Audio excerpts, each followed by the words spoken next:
Welcome to another episode of Behind the Dreamers. I'm your host, Jennifer Loading, and we are talking to the achievers, the creators, the magic makers, and the dreamers. These are our friends. These are your friends, and they are living the extraordinary. Well, I'm so excited about my guest today. This is going to be a lot of fun. I'm excited to hear what he has to talk about. But he's basically has an innovative approach to illustrate the love languages. And this unique method not only helps you understand the 5 love languages, but also empowers you to actively give them away. The system is designed to be effortlessly accessible, making it suitable for even young children. And he says it's a game where everyone emerges as a winner. So I'm super excited to hear about this and share this with you. But before we bring him on, I do want to do a quick shout out to our sponsor. This episode is brought to you by Walt Mills Productions. Need to add excitement to your YouTube videos or some expert hands for editing? Look no further. Walt Mills is the solution you've been searching for. Walt is not only your go-to guy for spicing up content, he's the force behind a thriving film production company with numerous titles in the pipeline. Always on the lookout for raw talent, Walt is eager to collaborate on film and internet productions. With a background deeply rooted in entertainment and promotion, Walt Mills leverages years of skills to give you the spotlight you deserve. Want to learn more about Walt and his work? Head on over to waltmillsproductions.net and let your content shine. Entrepreneurs, are you ready to level up your leadership skills? Tune in now for an exclusive offer designed just for you. This is my time. Did you know 63% of consumers prefer businesses aligned with their values? Recognizing your core values isn't just vital for business growth, it's the bedrock of effective leadership. Whether you're a seasoned entrepreneur or an aspiring creator, identifying your core values is a key step in constructing the framework of a successful leader, enabling you to lead authentically, expand your business, and live life on your terms. I never settled on play, putting the kettle to flame. I go 100 all day, foot on the pedal, no brakes. 10, 9, paid all my dues, waited in line, 8, 7. Are you ready to access tools to kickstart your leadership journey? Unlock a treasure trove of insights and get your free resources at www.linktree/Jennifer Loading. Take that crucial first step toward realizing your leadership aspirations and elevate your leadership game today. Ready to shine, brighter than all of the So with that, let's get our guest on here today. So Paul Zolman is an international best-selling author of The Rule of Love. He says in his book, you'll find what helped him move from a childhood boot camp of abuse to being a person who loves everyone and can find good about anyone in any circumstance. So Paul, welcome to the show. We are so excited to have you here today. Thank you, Jennifer. What a pleasure to be with you. It's going to be so much fun. I've been looking forward to it. Awesome. We had a fun talk off of this. And so I'm excited about what you've got and your story. And so I kind of want to open this up. So tell us a little bit about this unique approach to expressing these love languages. The unique approach was something that I created, Jennifer, that really I needed a replacement behavior for residual anger I had from my childhood. And the unique approach is using a cube, actually. I created a cube that has the love languages on it. There you'll see 2 hands touching one another. That represents touch. Here's a hand holding a gift. That represents gifts. Hand holding an hourglass. That represents time. Hand holding a platter. That represents service. And then, of course, 2 hands together forming a heart with a conversation bubble out from that heart, meaning words from the heart. So that would be the words. 5 love languages, 6 sides on the cube. The last one is a hand holding a question mark. That one surprised me. So there's just 2 instructions. You roll the die every day. Whatever it lands on, that's the love language you practice giving away all day that day. No longer is about you or me. It's about them and about watching them when they light up. When they light up, that's what they like. And that you discover their primary love language in that way. I love that. And it's so interesting because we tend to, don't you agree, that we tend to give love language which is comfortable for us, right? Like what is our love language is what we try to put out into the world. And as you know, and we all know this, not everybody has the same love language, right? So if you're a person like I'm a words of affirmation person, I love that. And I love connection. And so if somebody has a touch thing, that may not be quite as important to me, but I'm going to generally give away what like affirmation. I have no problem affirming people because that's what I love. But I love what you've got here because I think, and now it becomes I have a method of let me roll this dice. And now I actually have an active thing that I can do And also it strengthens your ability to give a love language in a different manner.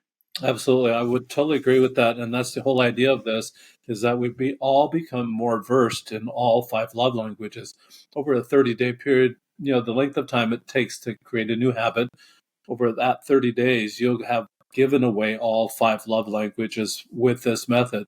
By doing that, you become what I like to call a love language linguist. Sexy title. I know you want it. Everybody listening wants that title. It's just one of those titles. If you put on your resume, you go to that employer is going to say, what the heck is a love language linguist? And you're going to say, well, I just love people. That employer wants their customers loved, and they want a loving environment within the workplace rather than a hostile environment. A lot of hostility out there. They don't want that in their workplace. Yeah, it's almost like, I feel like, we learn about like the different, you're probably familiar with like the DISC model and the Myers-Briggs and all of those. We learn about different, how people operate, right? And I feel like this is kind of a piece of that, like, right? It's like now we're learning how to, in the DISC model, and I had to learn that in my previous career, it helped me because it gave me the ability to sort of understand how people operate. And so I knew how to do my languaging and how to do, it was really effective in closing and sales and stuff because I knew how the different people would operate, how I needed to present a closing. But I think this is good too, because it's kind of the same thing. Now you're learning how to give away something so that you can meet people where they are in these different models. And you're right. I think it can make, it's huge. It can make a difference in a conversation by far. Oh, absolutely. So what you're watching for, Jennifer, through this 30-day process or even longer, I had this copyright in 2017 and I've used it every single day since that time. But what you're watching for is when people light up, that's their primary love language. And you don't have to say, excuse me, could you pause this relationship for a minute while I have you take this survey so I know how to love you? Right. It's awkward. You don't have to do awkward Right. anymore. And that's kind of the key to that. The other thing that it does for you is it really it improves your peripheral vision so that you can see it when it comes your way and then respond appropriately. You had mentioned, Jennifer, that most people give away their primary love language, hoping that it's coming back to them. Right. That reciprocity, to me, is really not love. It's a transaction. It's business. And Yeah. we're not on let's make a deal. And it's not, a marriage shouldn't be like that. It should be sent out without any expectation of it ever coming back, but trusting the universe that has laws in the universe, the law of the harvest, karma, the law of attraction, whatever you want to call it, trusting that the universe will bring it back. I love that. And I like that you said the word consumer because I read a book. I started reading a book, Tim Keller's. I forgot the name of it. It's about marriage, but he talks a lot about the consumer relationship versus, I forgot what the other word was, but the consumer relationship, which is how a lot of things happen, right? We think of even marriage being sort of that way. I give, you give in return, right? And I like this because you're coming from the angle of, you just give and you don't worry about the return. And I think you're so right when you say we tend to expect the languaging to come back. And you're right, that becomes a consumer relationship at that point instead of just giving freely and not, we don't have all the, let's say, and I think it's everything. It's not just in marriage, it's in all kinds of relationships, business, friendships, every type of relationship. We tend to think if we give people this way that we should get that same kind back in return. It just doesn't work that way. No, it's not a retail store. And if you're sitting around waiting for customers, waiting for love to come in, it's not going to happen. Right. I love it. I love it. This is good. And I like that you make kind of a game out of it. I think that's what makes it fun because it's almost like, I always say this when I work with clients in my coaching practice, like when we're trying to make change, and it could be anything from getting them to go to the gym or changing something in their business, right? Change is hard, right? Mm-hmm. And a lot of times we put a lot of metrics when we're trying to change. And I think when you can take all the metrics away and make something fun, and I always say, like kind of think about like exercise, like if you really despise going to the gym, don't tell yourself you got to go to the gym 7 days a week, but maybe you say every day I'm going to do something that I enjoy doing that gets me out of my house. Maybe that's one day you're walking your dog. Maybe it's one day you go skating. Maybe it's one day you go bowling. Then what happens is exercise doesn't really become the chore anymore. It becomes a fun thing, right? And so I like that you're making a game out of this so that it's not really even a chore at this point. It's sort of a fun challenge game. Absolutely. I love that, Jennifer, too, that you brought in variety with that. And exercise this is just the same thing. It's variety in exercising love, and it's just going to be a little bit different every single day. The last one that I created that surprised me, on that day you're just watching for opportunities to do random acts of kindness, or you could do any one of the love languages. Whatever you're watching for, you're actually using, it's almost like a test. You're taking all the knowledge that you have of all the other love languages that you've learned over the course of that 30 days, and now you're having a test. You're going to be able to watch for it, and you'll be able to respond to it on that surprise me day. I like it. I like it. I'm going to have to check more of it. I did look up your stuff, so I'm going to get in there and dig a little bit more. I like it. It's very cool. I want to back it up a little bit and talk. We don't have to get into too much detail, but I want to talk about kind of what brought you to this, because I think we all have these journeys. And the one great thing I love about Behind the Dreamers is we talk about everything, because I think people see us where we are. Like, they see us in that space where we are now, but they don't recognize that there's a journey that gets us to that place, right? There's something that leads us there. So maybe give us a little bit of the inspiration. I know you touched on, but just maybe a little bit of the inspiration that led to this. Absolutely. As I'd mentioned, I grew up in a family of abuse. 15 years ago, I was in a situation that I was single. This anger that I'd carried forward from that childhood actually probably was contributory to the demise of my first marriage. And because of that, I ended up single. So I'm single, and my sister thinks I'm really lonely. She calls me. I'm 7 hours away, driving 7 hours away from her. And she calls me and says that she had a neighbor that she wanted to introduce to me. Well, prior to that, for a year and a half prior to that, I'd been doing what I call destination dating.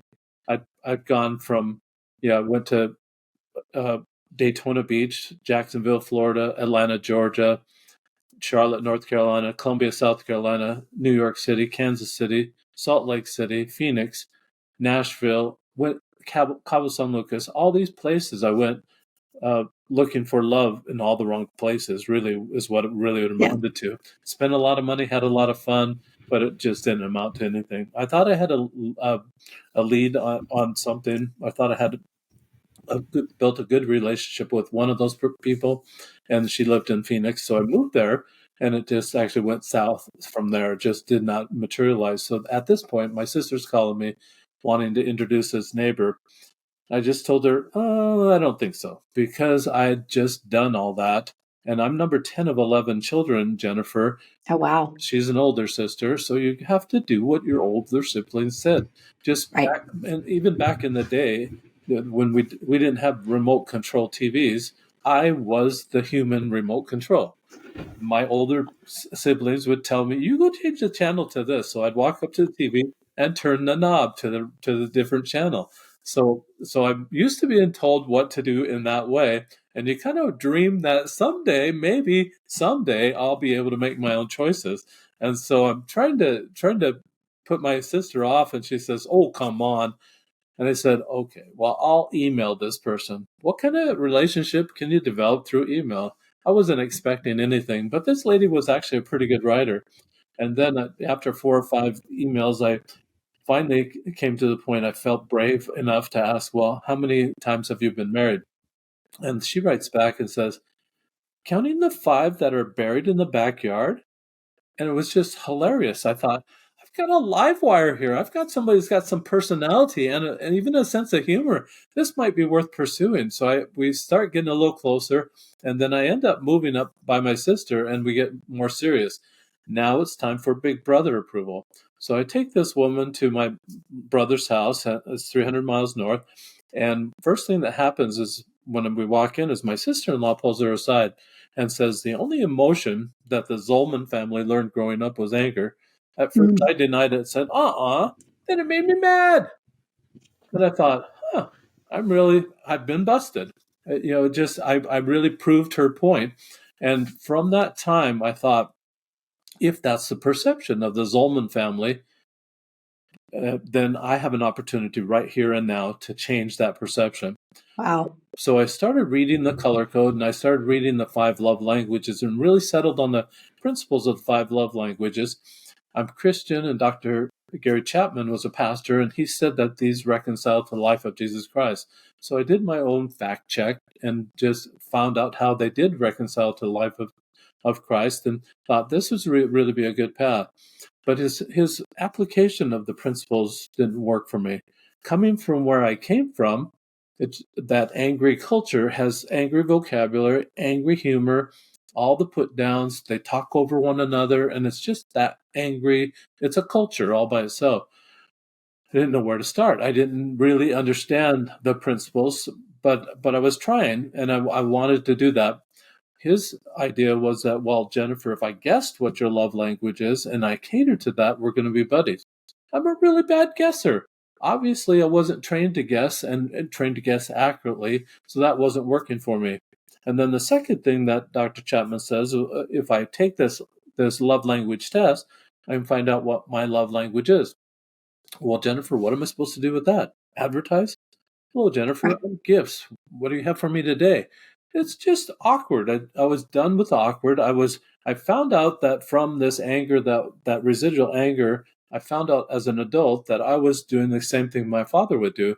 He would be annoyed, stack these annoyances until he had this flash of anger.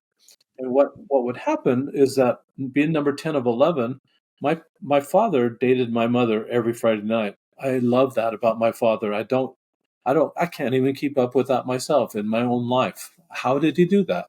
But he really valued women, and he wasn't very creative about it. It was always at the Maverick Bar, always over alcohol.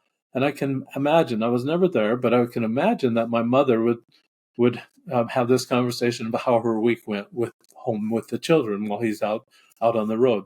He was a truck driver, and so he'd come home on the weekends, and I think I can imagine her starting at the top, or the oldest child, and my father's getting annoyed at one child, annoyed next. I'm number 10. I'm way up here where he's going to blow, and I get the belt, or I get a severe spanking. I remember one time I was black and blue for more than 3 weeks from one of those spankings. It was just really harsh in that way. So I have this same stacking thing going on, and I really want to overcome that. But I'm saying in my mind, I don't want to be angry. It's like that double negative that only works in math, that you can multiply two negative numbers together to get a positive. It doesn't work in relationships. So it wasn't working for me either. So I've had to figure out what to do next. And so in this whole process, I'm thinking, I've got to figure out how to apply these love languages. So I contacted Dr. Chapman and asked him, are you licensing those little icons that you have for each one of the love languages? Because I remembered as a child, I had this idea that, games brought families together, and games did bring us together. There still was all the smack talk. There still was all the put downs. There still was a strategy in the competition, all those things within that angry culture that were there, but it brought the family together. And his attorney wrote me back and said, no, we're not licensing those things. So I went to a copyright attorney here in my town, and he said, theory, like the love language theory, is not copyrightable. Application is. So that's when I was able to create my own artwork, put it on a die, and make the die and copyright it. Wow, what a story. I think it's always fun to hear the backstories of these things, what inspires us to, and it's sometimes hard. I don't know if you find this, like, I feel like when I talk about my story, it's kind of long, and I'm always like, do you want the abbreviated or do you want the long version of it, right? It's like, the abbreviated version is this, but none of these journeys are just simple. They're not linear. We talked about that. They're not simple stories, right? And I think it's what transpires, and what's neat is, that's why in the beginning, before I preface this, as I said, people look at where you are now, they don't know all the stuff in the middle, right? So if they were to go from here to here, they'd be like, how did you go from here to here, right? Because they haven't seen the whole journey. And that's what Behind the Dreamers is. It's really, the inspiration, what led to the work that you're doing today. And so I think whatever it is that gets you there, tragedy or whatever, that trauma or bad experience, there's always good that comes out when we can take that and find a way to serve other people with it. It actually served as a motivator for me, Jennifer, and I appreciate that question, because it really, really kind of was the impetus for change, wanting that change. Now, instead of stacking those annoyances, I find myself stacking the kindnesses. Because just think of that. It's a stair step to higher laws of love. Right. It's if you want to get to the higher law of compassion, or the higher law of charity, or intimacy, or forgiveness, or empathy, or mercy, or sympathy, any of those are all higher laws of love. These really, for me, have become the basic, that everybody really needs to know the basics. And we really only know our own primary love language. We need to broaden that to know all 5 love languages as the basics, to be able to stair step to those higher laws. It's good. That's good. I love it. So moving into, I want to ask you kind of as an entrepreneur, because obviously you are an entrepreneur, you have a book and you have a tool and I went on your website to look at how you kind of packaged everything. I like it. I would love to know and have you share with the audience, maybe one of the challenges that you faced, and maybe you mentioned earlier about getting the copyright and having that. So I think that was something, and good on you for, doing the research on that, because you could have easily just stopped and not proceeded with that. Right. So good on you for that. But maybe one of the challenges you faced, maybe putting this together, or maybe you can maybe base it even on the tool in the book itself. Yeah, there are a lot of challenges. It took about 2 years to get the right artwork. I just wasn't satisfied with the artwork that was coming from my designer, and it just took about 2 years to get the artwork.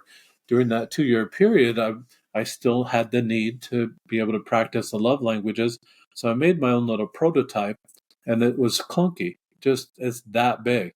I mean, it's about 2.5 inches by 2.5 inch square block of wood. Try to cut a piece of wood with the sharp corners, and then try to roll that. It doesn't Yeah. roll. I mean, it'd be weighted. If you wanted to do physical touch every single day, like a couple of attorneys have asked me to make one like that for them, that's all they want to give away. That's all they want to receive. They just want one that has physical touch on every single side. But try to roll that on a floor. It seems like a weighted die, and it just isn't. Doesn't. It just was very clunky in the beginning. So I had to. These are the difference in size here. You can see I had to really size it down and really kind of work with it. I've had to find a dice manufacturer. I mean, a lot of things that I had to do to be able to get to this point. Then, now I've got the die, and now I'm taking it around, trying to market it, and trying to go to the mental health therapists, people that are in that industry, thinking that they're going to just buy this like crazy. And one that I went to last year, in 2022, it was early in 2022. He said that this is great, but you have to do too much explaining about it. You really need a manual, or you need to write a book, because it's quite different. It absolutely makes you versed in all the love languages. Quite a different application. There's no more guessing. There's no more survey to take to discover what the love language. You're watching with your observation skills to discover what their love language is. And I think that's really important too. There was someone, a couple that I was working with, that took the test. She found out that she was service, and so he's mowing the lawn. He's helping with laundry. He's vacuuming the carpet. He's washing the dishes. He's doing all these things. She's not lighting up. When he starts rolling the die, and he rolls words of affirmation, now she's lighting up. Now she's happy. Now Right. she really, and it was almost like she was a changed person. Once he found out what really lit her up, then and started working with that, their marriage really became more cohesive. They just became on the same page. They understood one another, and that's the whole key to this. Is we're trying to improve communication. So the challenges for doing that, just it's a hard concept to explain.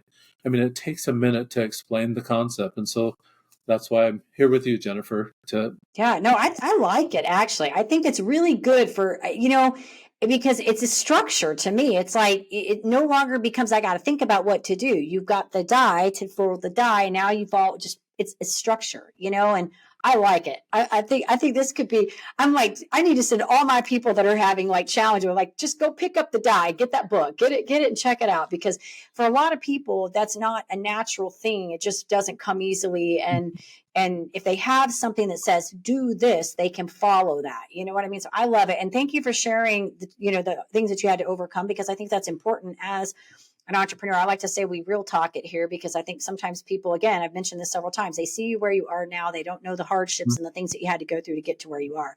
So thank you for sharing all that. I do want to ask you, and I think you probably have said this throughout this whole conversation, but I would love for you maybe just to touch on, what do you feel like you've learned about yourself in this journey? I think that the biggest thing that I've learned about myself is the source of anger. And I think that if you can identify the source of anger, then it puts you on the spectrum. You understand. I really, like my sister-in-law said, I really didn't realize that I was so close to that angry culture on that side of the spectrum. And I like to explain it like this. The other day I went out walking and I found this walking stick. And on one side of it's very smooth. It's about 3.5 feet long, the size of a walking stick. This side is just got a knot on here, and I call this the naughty side of the stick, and this is the nice side of the stick. It's like Christmas. It's like Santa Claus has a stick like that, the naughty and nice stick. And so I realized that anger was really on that naughty side of the stick, and I was too. Once you have that self-actualization moment, that's really where you can make some goals and make some progress. But you have to know where you're at. What worked for me, what that self-actualization moment was, what I was being annoyed at what other people were doing. That I thought I could do better, that I thought I could make choices for them, and it really is none of my business. Their choice and their actions and doing what they're doing was really none of my domain at all. Once I realized that I can stay out of their business, let them make their own choices. If they're failing, I can offer advice, ask permission to give advice, but unless they accept that offer or they say something like, no, I don't want that advice, then you're done. That's the end of the conversation. When I realized that boundary for me, that I need to stay in my lane, well, what is my lane? Send out love and watch and react appropriately when it comes back, and not worry about the choices of other people. Once I started doing that, I realized that, I started rolling the die simultaneously with that realization. I came to realize that I'm watching now for what's right about people and what can I love about people. I used to watch for what's wrong with people. And I was looking at that 10 or 20%, the bad of a person, the minority part of a person. And when I was looking at that minority part of a person, I was missing this whole huge majority of what's right about that person. Now, as I roll the die and watch for what's right about that person, that's the huge change there. I am so busy, even on one person, you can find so many good things about them to talk about. I'm so busy watching for what's right about people. I have no time to be annoyed. No time, and it was a replacement behavior for me, Jennifer. So that replacement, I needed that replacement. I didn't know what to do with the anger, and I would say I want to stop and do all those, stop and not do that. But all that's negative statements. What do I want to do was more positive. My brain accepted that. The die helped with that, and start focusing on what's right about people. That really was the biggest change that I. Big takeaway. Yeah. I love it, Paul. It sounds to me, I mean, in listening to everything that you're talking about, and I love this because I think that when we begin to serve other people, that's when we have the most transformation in our own life. And so what I'm in this whole thing, I feel like it's for you, what I'm hearing from you is that this whole process to heal yourself, it really was found in trying to find ways to serve other people, and it healed you in a lot of ways. So I think that's the best way to achieve success is helping other people, right? And I always say that, we learn the most when we're doing service. Like, when we have to find a way to help somebody and we have to learn in the process to do it, we grow. And I love it. I was listening so many things you said throughout this. My friends make fun of me because I always talk about, I get the chills when I have these conversations. And sometimes I do a show. I love all my people that have been on the show. And sometimes I'll have like one time where I'm like, I get the chills. I've been listening to your whole thing on this. And every time you say something, I'm like, oh my gosh, like I can resonate with this, because I think that so much of my work that I've been doing and what I do with other people has really been about healing myself. It's been about letting go of anger and things that I've held on to and misplaced, and being able to find good. And I really love, like I said, this die, because I think it takes away the have to think about it now. It's just you've got the direction, right? You take the die, it tells you what you need to do for the day. That's your act of service. Follow the die. It's simple for people to follow once they know it. So I love it. One last question I want to ask you before we close this out. You've said so many great things, but any advice that you would give to somebody right now, maybe that wants to take it away? Let's just talk about writing a book. Maybe they want to go and pursue their passion of starting something, whether it's a book or whatever their calling is right now. Mm-hmm. Yeah. So probably the best thing to do, and what I found really very helpful, was to write all your ideas down. And the advice I had was put them in 10 columns on a wall. Just make a sticky note of any idea that you have, and then organize it into 10 columns. As they're organizing it into columns, then you'll pretty soon you'll have a whole list of, or a whole column of sticky notes on your wall. That's one way. I'm kind of an accounting background type person. The spreadsheet worked just as well for me, and that really was how it worked. As I organized the book into chapters, what do I want to write in this particular chapter, and then ideas would come. When the ideas stopped coming, then was the time to start writing, and it only took 6 weeks. That whole process of writing the book only took 6 weeks after I had the ideas down and out on the spreadsheet for me. And it was that simple. The other thing that we haven't talked about is I've got a journal as well. This is called the Roll of Love Journal. And in it, most journals would have a blank page. This one actually provides suggestions.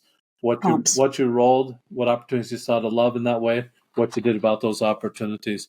People really need that accountability. Just think, it took me a long time to realize that I'm responsible for my own actions. I kept blaming my father, being the victim, blaming my father for all the anger and everything up until about age 35. Then I realized, I'm responsible for my own stuff. And I think that when people realize they're responsible for their own stuff, that's going to help launch their business as well. It's going to be, you're in charge. You are the person. If it's going to be done, you need to do it, or you need to find someone that can help you do it. I think that's probably the best encouragement I can give right there.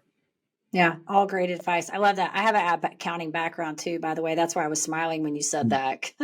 I had somebody on my show one time. My mother was a bookkeeper. And so I thought I was going to go into accounting and do CPA. And then I got to tax law, which has nothing really to do with that. And I was just out of it. But I had somebody come on my show one time and he's like, no, I just don't see you being an accountant. So I didn't pursue it. But Paul, this has been great. If our audience wants to get in touch with you, maybe they want to pick up the journal, they want to get the stuff, I know you have these in packages and stuff. Mm-hmm. Where would you like us to send them? Probably the best place is to the roloflove.com, ROLE of love.com.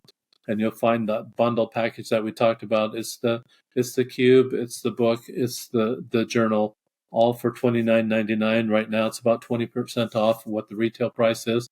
And it's just that special that we have going on right now for anybody that's listening. Okay, that's good. That's excellent. And so, and I love the journal, by the way. I think that's great. I was listening when you said that. I was thinking gratitude is what that really comes down to. Absolutely. At the end of the day. Love it. So this has been great. I want to tell you, thank you so much for your authenticity. Thanks for sharing. I love what you're doing. It was fun chatting with you and learning a little bit more about this. Thank you, Jennifer. It's been my pleasure to be with you. Awesome.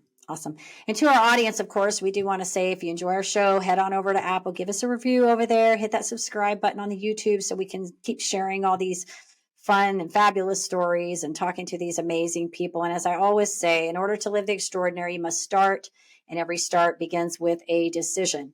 You guys take care, be safe, be kind to one another. We will see you next time.